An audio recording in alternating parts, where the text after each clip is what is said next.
राम राम दोस्तों, नर्मदे हर। मैं देवांशु शर्मा, स्वागत है आपका मेरे इस नए ब्लॉग में। बोरिंग मशीन सेट होने के बाद अब बारी थी पूजा पाठ करने की, क्योंकि कोई भी नया शुभ काम करने से पहले ईश्वर को याद करना बहुत जरूरी है। मैं ईश्वर की आराधना करते हुए सबसे पहले अगरबत्ती लगा देता हूँ। फिर उसके बाद मैं पन्नी में से नारियल निकाल कर उस नारियल को छीलने लगता हूँ और पास में रखे पत्थर पर नारियल को तोड़ देता हूँ। नारियल से निकलने वाले जल को बोरिंग के गड्ढे पर छिड़क देता हूँ। नारियल का जल छिड़कने से बोरिंग का स्थान शुद्ध हो गया है। अब मैं वहीं पर थोड़ा सा नारियल का प्रसाद चढ़ा देता हूँ और पैर पड़ लेता हूँ।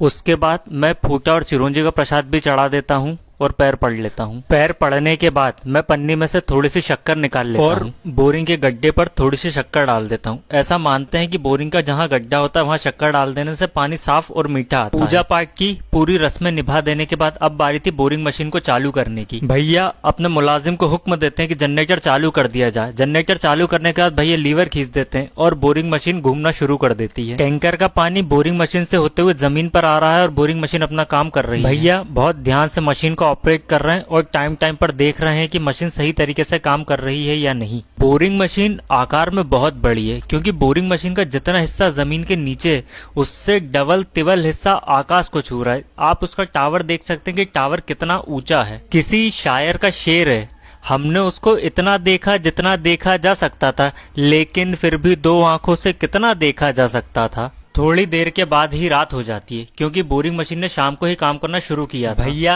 रस्सी की मदद से ही पाइप को कंट्रोल कर रहे थे, क्योंकि पाइप भारी था। बैलेंस बिगड़ने के कारण पाइप इधर उधर भी जा सकता था और किसी को भी गंभीर चोट लग सकती थी। कुछ देर के बाद ही मेरा छोटा भाई और मेरी बहन प्लॉट पर आ जाते हैं, ये देखने के लिए कि बोरिंग मशीन ने कितना काम किया। हालांकि ना तो ये दोनों कैमरे को देख पा रहे थे और ना ही कैमरा इन दोनों को, क्योंकि वहां पर अंधेरा बहुत ज्यादा था। भैया रस्सी की मदद से पाइपों को कंट्रोल कर रहे हैं और बोरिंग मशीन एक एक करके उन पाइपों को जमीन के अंदर डाल रही है। यही पाइप हैं जो बोरिंग का गड्ढा कर रहे हैं। आज के ब्लॉग में इतना ही। अब इसके आगे की कहानी अगले ब्लॉग में। तब तक के लिए गुड बाय।